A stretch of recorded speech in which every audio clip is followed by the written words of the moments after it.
저는 노동전선 정책위원으로 활동하고 있는 정한다라고 합니다. 반갑습니다. 국제정세 추이를 이렇게 보게 됐어요. 근데 한 100일이 넘었죠. 근데 진짜 역동적이더라고요. 이 국제정세가. 예를 들면은 9월 달에 블룸버그 통신에서 한국에 외환위기가 올지 모른다. 올 가능성이 크다. 이런 보도가 나왔어요. 그래갖고 이제 그걸 둘러싸고 KBS 라디오 프로그램이 있는데 거기 기자들이 모여서 그 블룸버그 통신에서 어떻게 된 거 아냐? 지금 한국이 외환보유고가 4,300억 불에 어쩌고저쩌고 하면서 호흡을 쳤어요. 근데 한 달 후에 그 똑같은 멤버들이 뭐라고 하얗게 질려갖고 진짜 이러다가는 외환위기가 오겠는데요. 그쯤에서 이제 김진태가 레고랜드 사태를 또 일으켰죠. 그러면서 갑작스럽게 위기가 하면 이제 그 증폭된다고 그러죠. 공포같이. 어쨌든 그런 계기를 조남도 동지 덕택에 제가 지켜볼 수 있었습니다. 어쨌든 간단하게 발제를 하도록 하겠습니다. 저는 우리 운동부장이 잘 안 쓰는 표현이 있는데, 난세라는 용어를 저는 좋아한다? 어떻게 보면 선호하는 편이 있어요. 그러니까, 평상시에 세계가 흩어지면서 굉장히 평상시에 볼 수 없는 어떤 움직임들이 벌어지는 거죠. 그럴 때 그 특징 중에 하나가 국가 간 벽이 무너진다? 내지는 굉장히 빠르게 상호 영향을 미치면서 움직인다는 거죠. 그 전까지는 고체같이 이렇게 서로 따로따로 나무 보듯이 이렇게 살던 세계가 오늘 터진 저 일이 내일은 우리한테 와서 바로 영향을 미치는 그런 시기가 현재 시기가 아닌가 그런 느낌을 갖고 있습니다. 들어가면 2022년 2월 24일 푸틴의 러시아가 전격적으로 우크라이나를 침공하였다. 대수롭지 않은 데 시작된 이 전쟁 주로 3일이나 7일 한 달 안에 러시아가 우크라이나를 굴복시킬 것이다 이렇게 생각을 했었죠. 1914년 8월 제1차 세계대전을 불러일으킨 사라예보 총성의 복음과는 대위기를 불러일으키고 있다. 즉 인류의 절대 다수는 전혀 경험해보지 못한 지옥문이 열린 것이다. 전쟁 발발 9개월째, 전쟁의 여파는 점점 커져만 가고 전쟁 종결의 가능성은 멀어지고 있으며 오히려 확전의 핵무기 사용이 검토되는 최악의 상황을 치닫고 있다. 현재는 소강 상태죠. 그래서 양쪽이 땅이 꽁꽁 얼기를 기다리면서 지금 어떤 시기를 탐색하고 있는 그런 상황입니다. 이 전쟁을 꽃놀이패로 움켜쥔 미국은 그동안 추락한 자신의 힘을 만회하는 절체절명의 호대를 사용하면서 세계를 더욱 깊은 수렁으로 밀어넣고 있다. 미국 내 인플레이션을 잡는다는 명분으로 시작된 고금리 정책이죠. 강달러, 자이언트 스텝 0.75%를 4번 연속 올리는 유례가 없는 이것의 진짜 목적이 진짜 인플레를 잡는 것일까? 점점 분명해지고 있는 것은 미국의 목적은 2008년 월가 금융공황으로 미국의 지위가 현격히 약화되고 이를 틈타 중국과 러시아가 손잡고 미국의 세계 패권국의 위치를 심각하게 위협하고 있는 상황에 대한 타겟책 마련이며 원대한 미국의 롤백 작전인 것이다. 즉 흔들리고 있는 미국 패권을 다잡아 연구하려는 속셈이다. 러시아의 승리도 우크라이나의 승리도 아닌 현재의 전쟁 상황 지속이 훼손된 미국의 세계 지배를 수선할 수 있는 절호의 기회인 것이다. 즉 현재 고물가 때문에 금리를 인상한다고 있는데 실제 물가를 낮추려면은 러시아 우크라이나 전쟁을 멈추면은 공급망 문제가 해결이 되면서 굉장히 빠르게 물가가 떨어지게 되어 있습니다. 그런데 그 전쟁을 멈출 생각이 전혀 없죠. 그거는 무언가 다른 속셈이 있다는 거죠. 러시아 우크라이나 전쟁과 미국의 자이언트 스텝에 대한 반발의 상승 작업을 일으키며 짙은 먹구름이 한국 경제에서 덮쳐오고 있다. 6개월 연속 경상수지 적자에 요동치는 환율, 1,400을 돌파한 적도 있었죠. 수출 환경의 악화, 물가 폭등 등 1년 전에는 상상도 못한 경제 위기가 우리를 압박해오고 있다. 이 비상한 시국에 노동자 민중은 무엇을 할 것인가?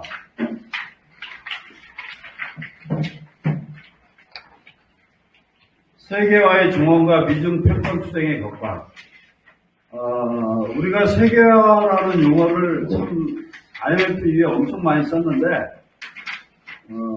실질적으로 현재 세계화라는 것은 92년에 미국이 중국을 자본주의 시장으로 본격적으로 편입하고 세계 공장으로 집중 육성하면서 시작되었습니다.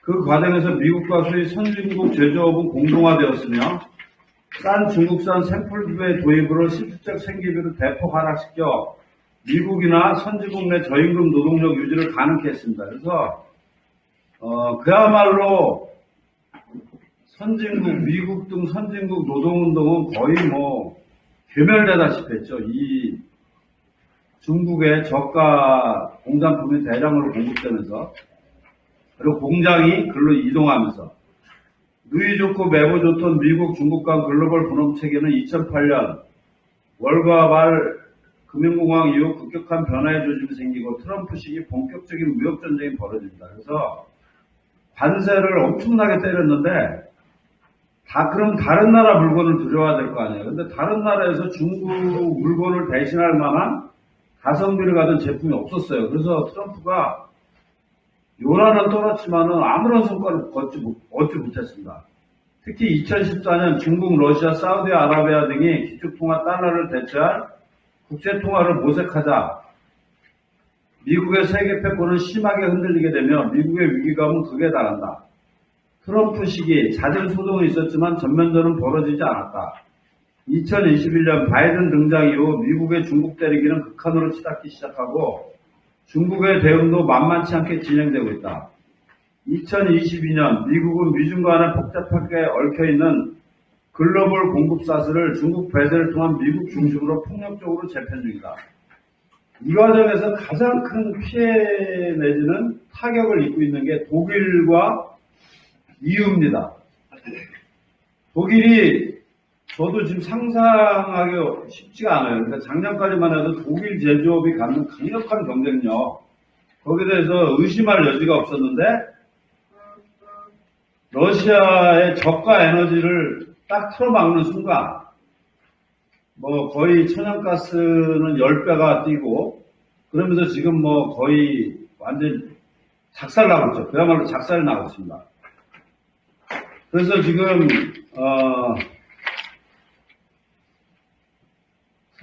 시진핑이 3년임 이후 최초의 정상이 방문한 게 슐츠, 그 독일 수상인데,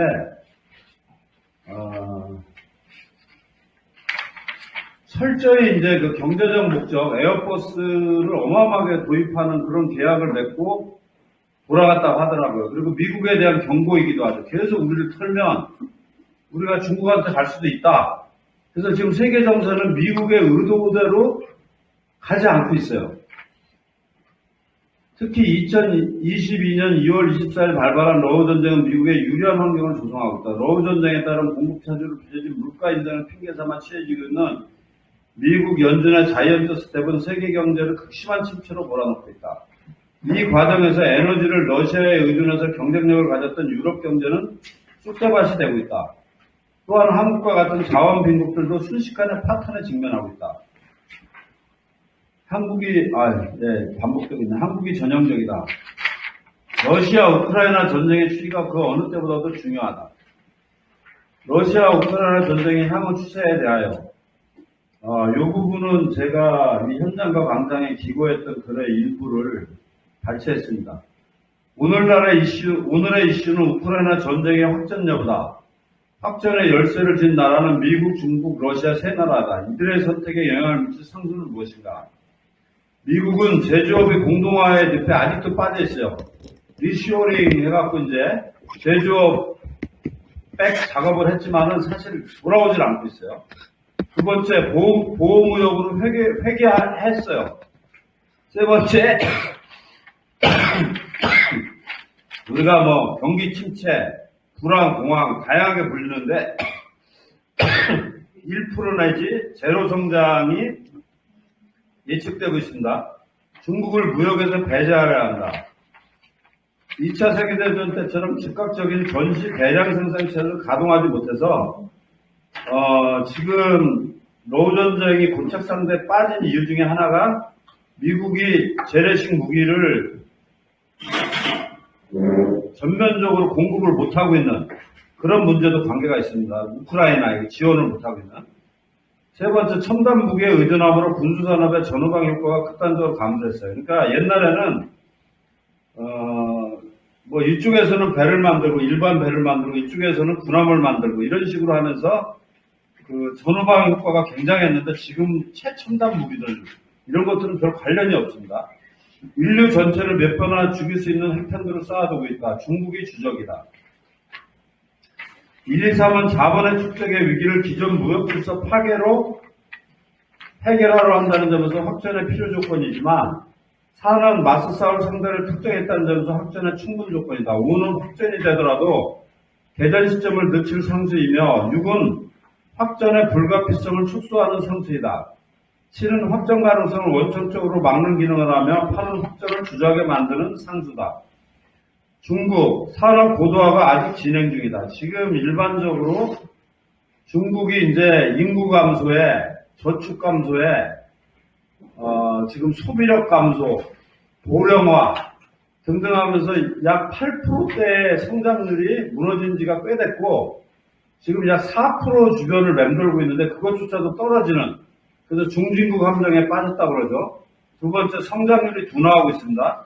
세 번째, 자유무역을 강력하게 촉구하고 있어요. 오히려 미국은 보호무역을 주장하고 있고 얘들이 자유무역을 주장하고 있습니다. 그리고 세계적 불황이 도래하고 있고 그것이 중국에 타격을 미치고 또 중국의 지금 코로나 봉쇄로 인한 극심한 내부의 불안정이 또 세계 경제에 악영향을 미치고 있습니다. 다섯 번째, 대량 생산 체제는 갖추고 있으나 무기의 성능이 문제다. 첨단 무기 의존도가 상대적으로 낮지만 인구가 압도적이다. 미국의 양패 구상의 양기는 핵탄두는 충분하다. 미국이 주적이다. 중국의 고민은 1과 2에 맞춰져 있다. 3과 4의 확장의 필요조건 성립하나 충분 조건을 성립시킬 상수는 부재하다. 5와 8은 확전을 주저하게 만드는 상수이며 6과 7은 확전과는 크게 연관성이 없는 상수이다. 러시아, 전황이 교착 상태에 놓여 있다.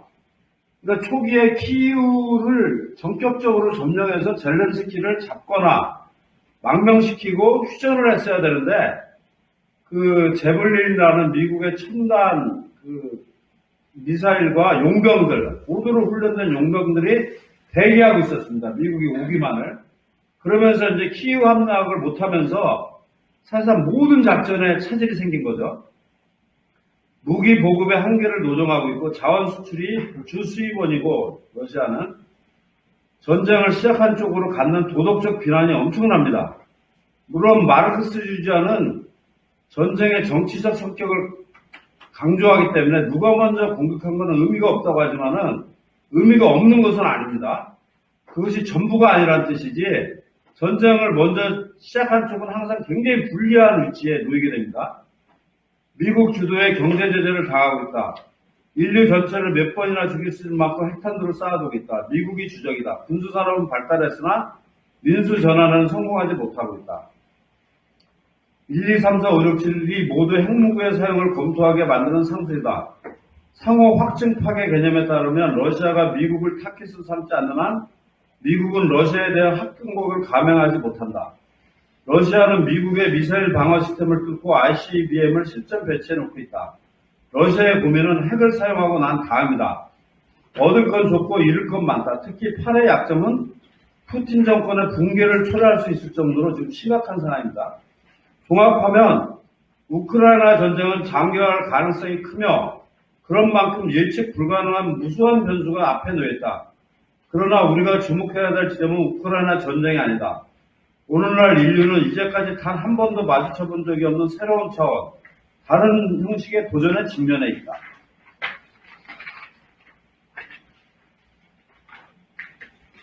지금 갑자기 뭐가 이상한데? 아, 예. 그것은 사회주의 중국이 자본주의 세계체에 발을 들여놓음으로써 현실이 되었다. 중국과 미국의 대립은 투키디드 스트랩 정도의 분석들로는 도저히 전망할 수 없는 새집행이다. 중국은 과거 양차 대전에서 미국이 상대했던 적들, 독일이라든지 일본이라든지 스케일부터 다르며 자본주의 세계체제 바깥에 머물렀던 소비에트와도 다르다. 미국은 중국을 경제적, 정치적으로 파산시켜 자본주의를 보수하려 하지만 북한도 철회하지 못하는 실력으로는 어림도 없다. 그래서 우리가 이제 너무 공포심을 가져서는 안 되는데, 미국이 지금까지는 사실 하고자 하는 일을 거의 다 해왔습니다. 근데 최근에 양상을 보면은 미국의 힘이 굉장히 약화되고 있는 것이 뚜렷이 고찰되고 있습니다. 그리고 지금의 문제는 미중 패권 투쟁이 아니라는 거예요. 문제는 사실상 자본주의 위기가 총체적으로 가속화되고 있는 측면을 우리는 주목해야 된다. 그래서 앞부분은 좀 시간상 생략을 하고,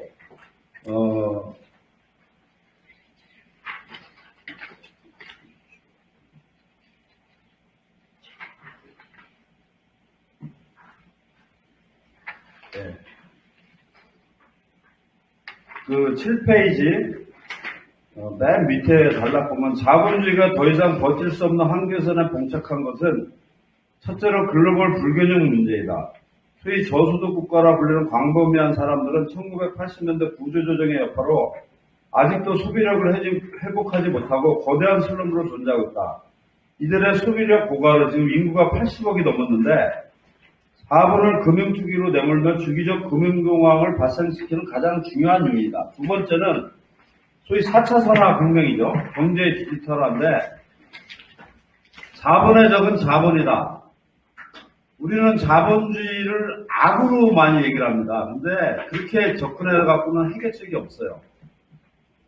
자본은 어떻게 보면은 자본은 사회주의 사회를 부를 수 있는 여러 요소를 확장시키는 영역도 존재합니다. 그것까지 봐야 되는데 자본은 경쟁자본을 압도하기 위해 시설 투자에 매우 적극적이며 이는 자본의 유기적 구성도를 높이게 되고 결국 이윤율 하락이 나타나면서 무수한 사람을 불안정 실업자가 계속 늘어나면서 소비력이 고갈되고 있습니다. 경제의 디지털화는 이런 현상에 가속력을 붙이고 있다. 물론 이것이 현재 AI와 인간의 일자리 싸움으로 그려지는 것은 매우 곤란하다. 상당 기간 AI를 장악한 자본과 계급과 그로부터 배제된 노동자의 싸움이지 절대 AI와 인간의 일자리 싸움이 아닌 것이다. AI가 실질적으로 인간의 품에서 벗어나서 인간을 상대로 싸우기에는 아직 많은 고비와 시간이 필요합니다. 근데 마치 그 미래의 상당한 예측 불허의 상황을 마치 지금 이세돌 이후에 그 알파고의 싸움 이후에 마치 그 AI와 인간의 싸움으로 성급하게 당기고 있는데 오히려 AI 기술을 장악한 자본이 그 기술을 활용해서 대다수의 배제된 인간을 갖다가 여러 형태로 갈갈이 찢고 이런 문제가 지금의 문제라는 거죠. 향후의 문제에 대해서는 우리가 대응책을 가져야 되지만은 그걸 지금의 문제로 당겨옴으로써 현재의 문제의 핵심을 놓치는 것은 대단히 문제가 많다고 생각합니다. 세 번째는 기후재앙의 가속화가 자본주의 영속 속에 가장 강력한 제동을 걸고 있다. 소위 선진국 수준으로 연료와 육류 소비를 한다면 지구가 6개는 더 있어야 할 것이다. 이게 우리가 9.24 그 기후정의 행진에서 나타났듯이 이것이 기존의 1차 세계대전 시기와는 너무나 다른 자본주의의 숨통을 조이고 있는, 그리고 자본주의가 끝장나야 되는 대중적 여론에 굉장한 에너지를 부여하고 있는 지점이죠. 우리가 아직 이 부분을 적극적으로 투쟁의 영역으로 담아내지 못하고 있는데 그 부분에 대해서 우리의 분발이 요구된다고 생각합니다. 네 번째, 격변하는 세계 투쟁 방향에 대하여. 그래서 이제 저는 경기 침체라는 애매모호한 대신 공황으로 이 상황을 보고 있습니다. 거기에서 레닌의 유명한 글이 있죠. 공황은 노동자들이 자신을 자본가들로부터 개별적인 양보를 시간이 다릅니다. 네, 그래서 경기가 침체될 때는 자본가들은 그들이 양보했던 것을 철회할 뿐만 아니라 노동자들의 무력한 입지를 이용하여 임금을 깎아버린다. 그래서 어떻게 보면은 기존에 우리가 성취해낸 성과물들을 무차별로 부시고 들어오는 그런 속에서 참혹한 상황이 벌어질 수 있고, 또 한편으로는 전방위적 공격을 함으로써 노동자들이, 갈갈이 찢어져 있던 노동자들이 단결할 수 있는 기회가 있다는 거죠. 그런데 단결을 하려면은 자기 이해에 머물러서는 안 되고, 원대한, 그 9페이지에 나오지만은 원대한 어떤 목적, 모두가 공감할 수 있는, 그리고 대다수의 노동자가 아닌 사람들도 공감할 수 있는 그런 원대한 목적을 갖고 이 시기를 헤쳐나가야 된다. 그런 이야기를 하고 마지막 문장을 읽고 마무리 짓겠습니다. 거북이 걸음같이 느릿느릿하게 진행되는 시기는 끝내야 한다. 운동이 지향하는 궁극적 목표의 방향으로 20년을 앞으로 압축시킨 위대한 날이 오고 있다. 30년에 걸친 지긋지긋한 태각의 종지부를 찍자. 이상입니다.